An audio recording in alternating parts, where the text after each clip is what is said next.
Bonjour, bonjour les amis. C'est le retour de votre ami Sheikh sur YouTube. Cela faisait 3 ou 4 ans que je n'avais pas fait de vidéo pour donner mon avis sur les choses qui se passent dans le monde. Donc la dernière vidéo que j'ai faite, je l'ai faite il y a 5 ans, ouais, peu avant l'arrivée du Covid. J'avais parlé du confinement en disant que des pays comme la France n'allaient pas échapper à ce sort qui nous était réservé, c'est-à-dire le confinement, et nous avons été confinés. Donc, entre-temps, j'ai écrit un livre qui est disponible en librairie, donc sur le Covid, donc intitulé Covid-19, le monde d'après sera une dictature. Covid-19, le monde d'après sera une dictature.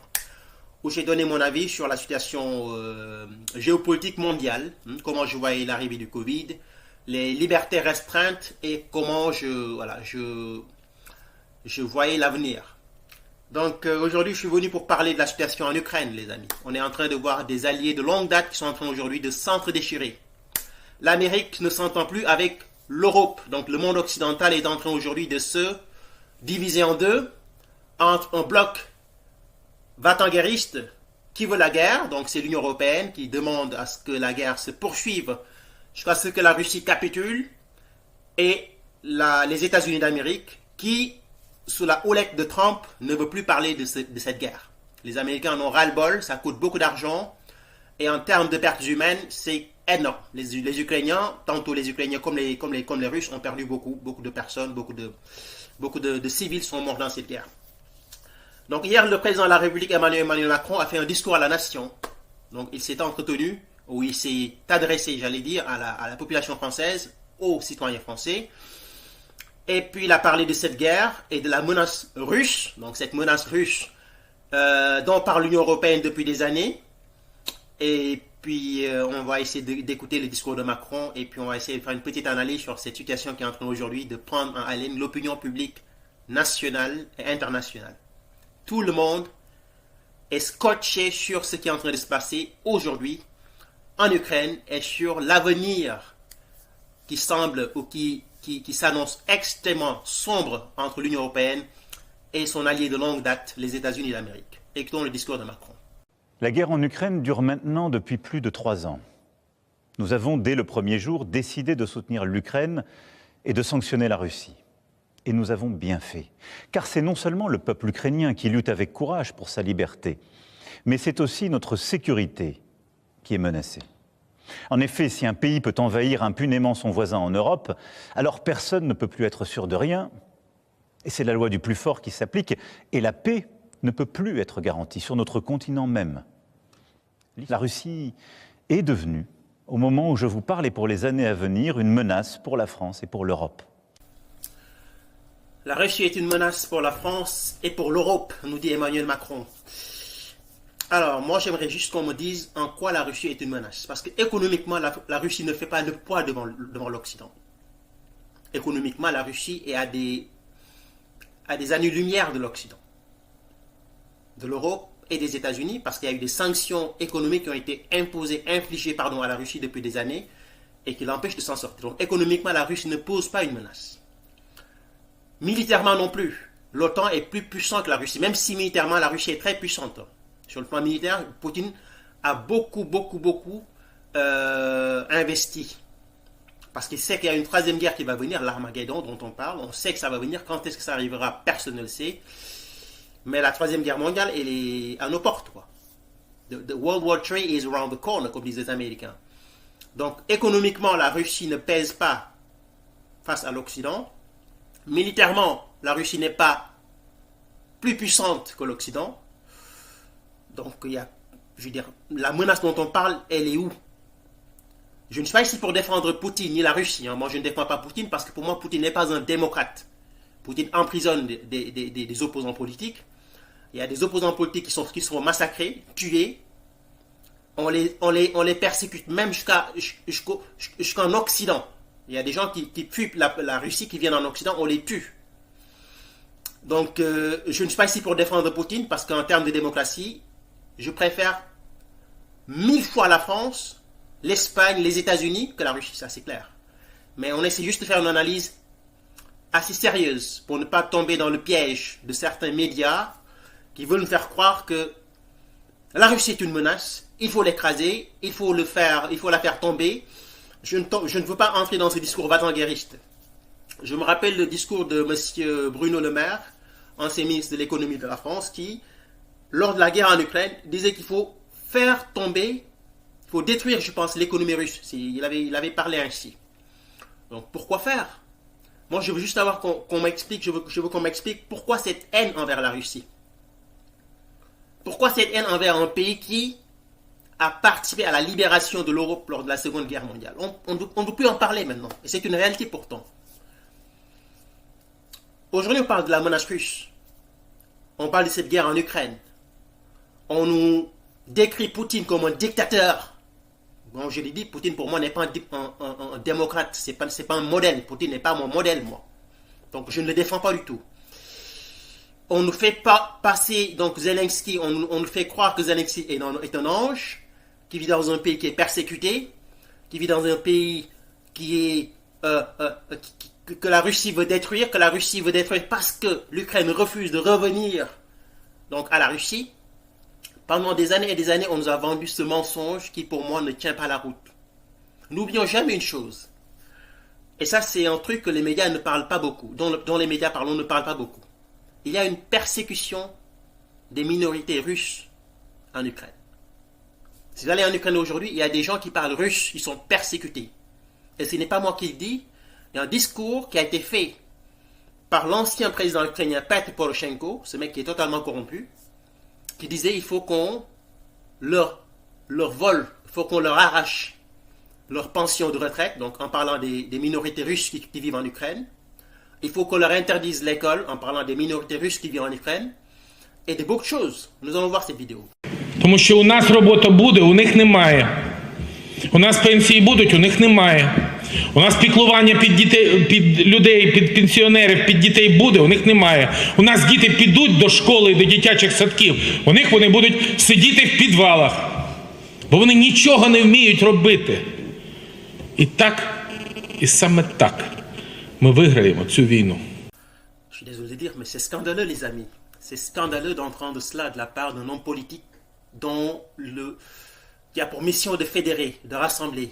Là, il est en train de parler de la minorité russe qui vit dans le Donbass, donc dans cette partie d'Ukraine où l'on parle russe. Et il dit quoi? On va leur priver leur emploi, donc ils n'auront pas de boulot. On va bombarder donc les établissements scolaires et leurs enfants vont dormir dans ces établissements-là. On va faire en sorte, en gros, il est en train de dire qu'il faut rendre la vie dure à ceux qui parlent russe. Pourtant, cette vidéo que je suis en train de vous montrer est d'une gravité extrême, mais vous ne voyez jamais les médias mettre ça en ligne. Imaginez un seul instant si Poutine avait dit cela. Imaginez un seul instant si Poutine avait dit il faut bombarder toutes les parties de la Russie où il y a une minorité ukrainienne qui est là-bas et qui parle ukrainien. On les tue. On leur interdit d'aller à l'école. On leur interdit même de parler leur langue. C'est quand même scandaleux. C'est pourtant ce que ce monsieur est en train de dire. En parlant des minorités russes qui vivent en Ukraine. C'est une vidéo qui date de plus de 10 ans, mais qui est toujours là. On le retrouve sur YouTube. Comme par hasard, on ne voit jamais cette vidéo relayée par les médias de masse. J'ai énormément de respect pour Emmanuel Macron, qui est en train de faire de son mieux. Il est en train vraiment de faire ce qu'il peut pour montrer au reste du monde que l'Europe compte, que l'Europe n'est pas désunie, que l'Europe n'est pas affaiblie, et que dans cette famille européenne, la France continue à jouer son rôle, le rôle qu'elle a toujours joué, donc son rôle de leader. La France est un leader économique, politique en Europe. C'est une réalité. L'Allemagne est un leader économique incontestablement, oui, parce que c'est la première puissance économique européenne, mais en termes de géopolitique, l'Allemagne est un nain. Il ne compte pas géopolitiquement. Elle ne compte pas, géopolitiquement. La France est ce pays européen qui a toujours été très important sur le plan géopolitique, sur le plan économique, sur le plan culturel, à tous les niveaux. Et cela est dû aussi à son influence dans le reste du monde, notamment en Afrique, où elle a colonisé beaucoup de pays, etc. Donc Macron est en train de faire ce qu'il a à faire. Moi, je n'ai absolument rien contre lui. Il est en train de jouer son rôle. Parce que face à la posture de Donald Trump, l'Europe ne peut pas rester sans réponse. Face à la posture de Donald Trump, l'Europe est obligée de montrer qu'elle est là. Mais aujourd'hui, qu'on ne le veuille pas, la position de Trump est la seule qui est viable. Ça, il va falloir que Emmanuel Macron et ses amis le comprennent.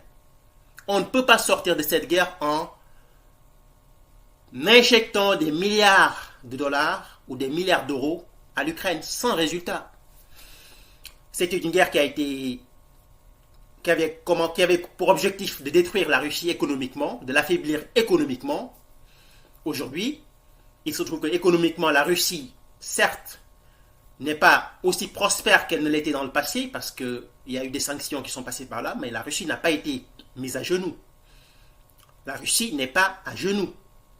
Contrairement à ce que nous disaient les spécialistes sur les plateaux télé il y a 4 ans, ou il y a 2 ans et demi. Donc la Russie n'est pas à genoux. L'Ukraine, malgré toute l'aide militaire qu'il a reçue, n'a pas gagné la guerre. Et d'ailleurs, Trump le lui a dit. Écoutons ce que lui a dit Trump. Everybody has problems, even you, but you have nice ocean and don't feel now, but you will feel it in the future.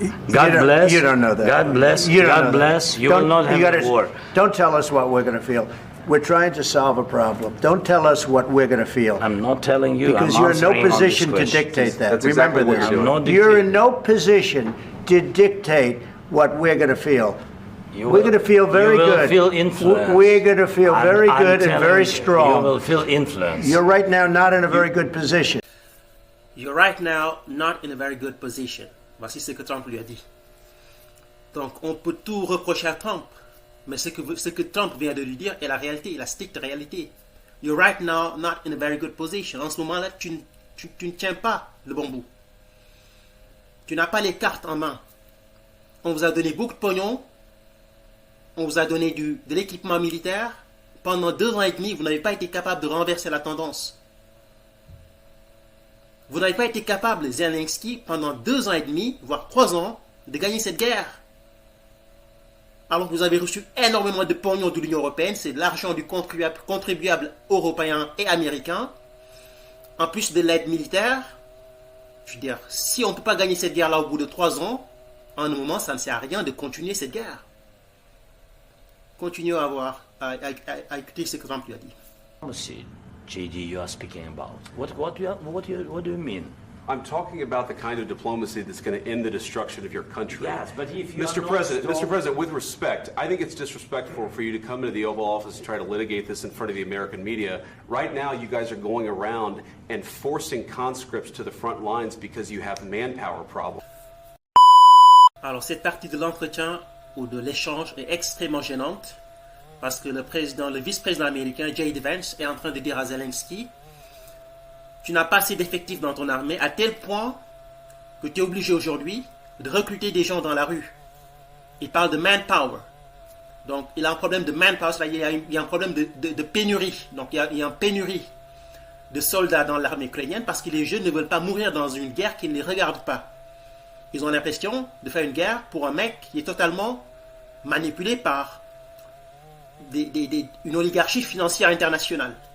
Donc aujourd'hui, il y a très peu de jeunes qui s'engagent dans l'armée.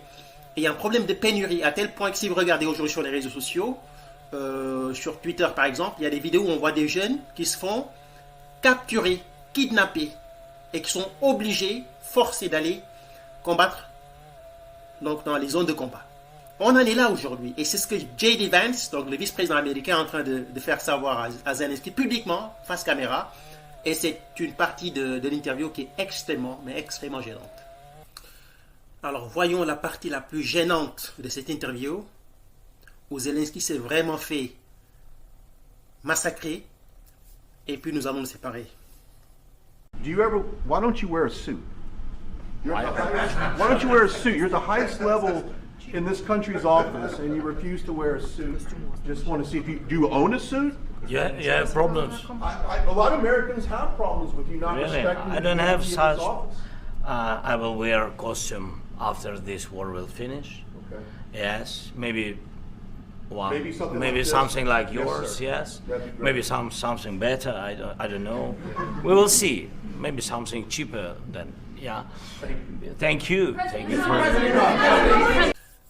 Alors là, les amis, c'est un moment assez gênant parce que Zelensky est passé par les 3 phases. Donc la première phase, c'était quand il s'est fait engueuler par Trump, qu'il a engueulé publiquement, en l'humiliant publiquement, en lui disant que tu n'as plus les cartes en main. Donc il va falloir que tu négocies, sinon c'est ta mort politique. La deuxième humiliation, c'est quand J.D. Vance, le vice-président américain, lui dit que tu n'as même pas assez d'effectifs pour faire la guerre, à tel point que tu es obligé aujourd'hui de ramasser des mecs dans la rue pour les imposer, pour leur imposer un service militaire. Et la troisième humiliation, c'est celle qu'on vient de voir tout à l'heure. Il y a un mec qui pose la question, Why don't you wear a suit? Pourquoi tu ne portes pas un costume? Alors, c'est une humiliation parce que le partenaire numéro 1 de Trump, on le sait, c'est Elon Musk. Elon Musk, quand il vient à la Maison-Blanche, il ne porte pas de costume. Parfois, il vient en t-shirt. Personne ne lui a jamais posé la question. Donc, pourquoi on pose cette question à Zelensky? C'est pour dire à Zelensky, tu ne vaux rien. Donc, Zelensky doit apprendre la leçon. Il doit tirer une leçon de ce qui lui est arrivé. Les Américains ne veulent plus de lui. Il devient une épine dans les souliers de Trump. Et Trump va se débarrasser de lui.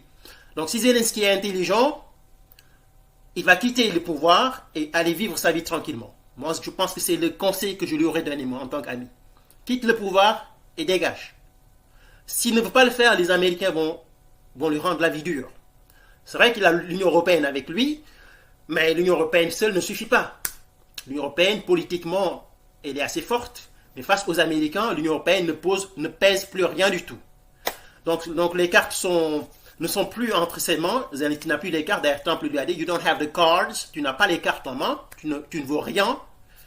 Et puis voilà, il va falloir que tu fasses la guerre avec la Russie. Sinon, c'est ta chute qui s'annonce. Donc voilà, les amis, la situation est telle qu'elle est. La menace russe dont on parle, pour moi, c'est une menace totalement fabriquée par certaines puissances occidentales pour détruire la Russie. Parce qu'aujourd'hui, on sait que la Russie pose un problème à l'Union européenne, surtout en Afrique, où elle commence à gagner du terrain. Pareil pour la Chine, qui est présente aussi dans certains pays africains. Et cette influence grandissante de la Russie et de la Chine représente une menace pour certaines puissances occidentales, notamment européennes, qui ont des intérêts en Afrique. La France, ou l'Amérique, pardon, n'a pas d'intérêt en Afrique. Les Américains ont plus des intérêts du côté du Moyen-Orient. Mais en Afrique, c'est la France, la Grande-Bretagne et plus particulièrement la France. Donc les Américains n'ont rien à foutre. Tant qu'ils ont la mainmise sur le Moyen-Orient et le Proche-Orient, ils sont heureux, ils sont contents, ils ont le pétrole, ils ont le gaz, etc. Mais les Européens qui ont intérêt à regagner, à recontrôler, à mettre la main sur l'Afrique, n'ont pas intérêt à avoir une Russie forte. Parce qu'une Russie forte, ça les dérange. Et je pense qu'aujourd'hui, la réalité, c'est celle-là. On essaie de tout faire pour trouver des ennuis à la Russie, pour l'affaiblir militairement, économiquement, et pour l'empêcher de pouvoir poursuivre ses aventures dans certaines parties du monde, notamment en Afrique. Mais la menace russe dont on parle, moi je ne la vois pas, et il est temps que Zelensky comprenne que cette guerre ne peut pas continuer, parce que sur le plan militaire, ça a déjà coûté beaucoup de vies, mais également sur le plan économique, ça coûte beaucoup d'argent. C'est un pognon de dingue, comme disait Emmanuel Macron, un pognon de dingue que les Occidentaux ne veulent plus payer. Les Européens en ont marre, les Américains en ont marre, il va falloir mettre fin à cette guerre et continuer à vivre en paix avec le voisin russe. C'est ce que j'avais à dire, les amis. Merci et à très bientôt. Au revoir.